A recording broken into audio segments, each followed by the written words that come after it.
After 3 years of delays, the Al-Sweady Inquiry into claims British soldiers murdered at least 20 Iraqis and tortured detainees during the Iraq War in 2004 finally began in London on Monday. The inquiry was ordered in 2009 by the Ministry of Defence, which conceded the need for a fresh investigation into allegations that British soldiers killed up to 20 detainees, including 19-year-old Hamid Al-Sweady, after the Battle of Danny Boy near Amara in southern Iraq on May 14, 2004. 5 more Iraqis claim they were tortured after being taken to a detention centre near Basra. The British Army vigorously denies the allegations. It claims the men died in bloody hand-to-hand combat and not in custody. The hearings are set to last almost a year and will examine evidence from 498 military witnesses and 97 Iraqis. Key Iraqi witnesses are expected to travel to the UK to give evidence in person next week. The inquiry is chaired by retired High Court Judge Thane Forbes, with Jonathan Acton Davis QC as the lead counsel to the inquiry.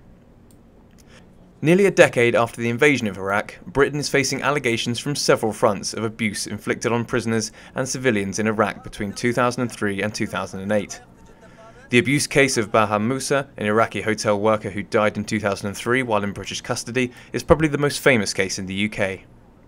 A 3-year public inquiry into Musa's death concluded that he had died from injuries sustained during repeated assaults.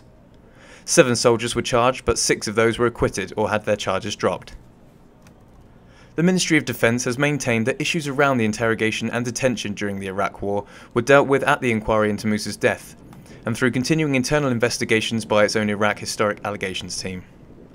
Britain, the second largest contributor of troops to the Iraq War behind the United States, has so far paid out about £14 million to over 200 Iraqis to settle claims of abuse by British troops.